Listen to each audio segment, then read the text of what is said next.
Taking care of a loved one who's bedbound is, well, it's a huge act of love.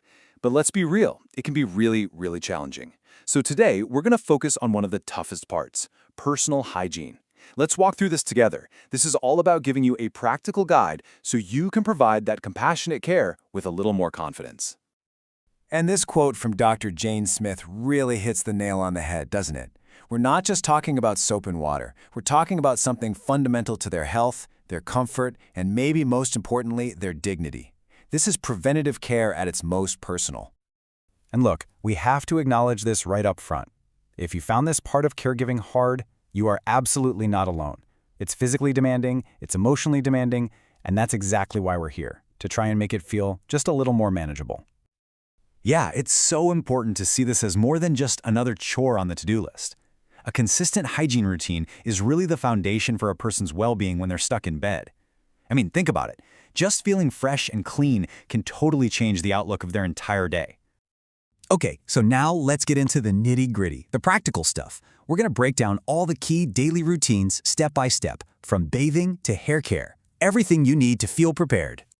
This is often the biggest hurdle, right? A full-on bath or shower just isn't in the cards. So the bed bath becomes absolutely essential. Let's walk through how to do it in a way that's effective, but also gentle and respectful. First things first, prep is everything. Seriously, getting all your supplies ready beforehand just makes the whole process smoother, for you and for them. You know, a basin of warm water, some gentle soap, lots of towels, and of course, a fresh set of clothes ready to go for when you're all done. All right, here's the process in 4 clear steps. You start by prepping the bed with towels. Then you gently wash their face and upper body, and a key thing here is to keep the rest of them covered. That's for warmth, but it's also about dignity.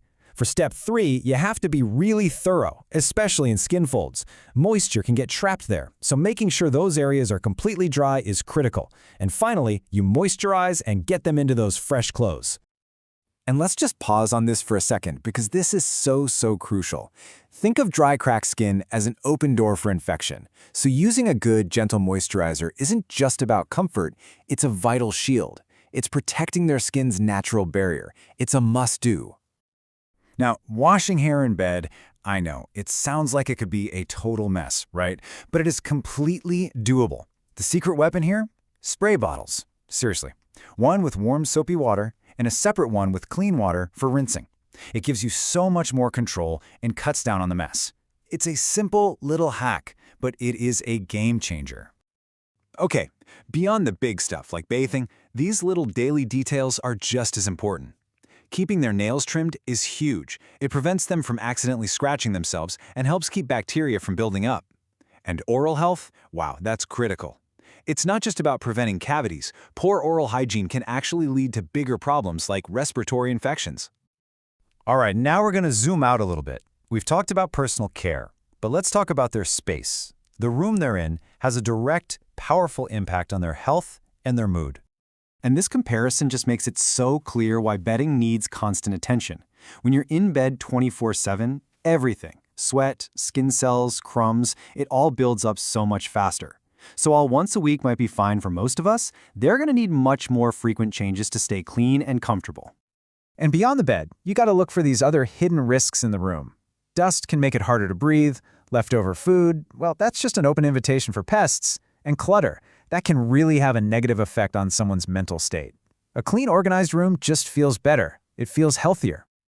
But you know, the good news is the solutions don't have to be complicated. Simple things like just opening a window for a bit, letting some fresh air in, letting in some natural sunlight can make a world of difference for the atmosphere and for their mood. Never underestimate the power of these small things.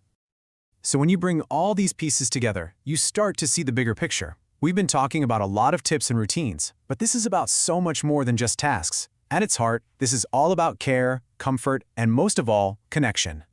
And this, right here, is the ultimate takeaway. When you do these things, you're not just preventing infections or keeping them clean. You are actively helping them feel good, feel human, feel valued, and cared for. And that is everything. And that kind of leaves us with this final thought. When you approach these routines not as a chore, but with gentleness and respect, a simple daily task can completely transform. It can become a quiet moment of connection, a way to strengthen your bond, and a chance to show your love in one of the most real, tangible ways possible.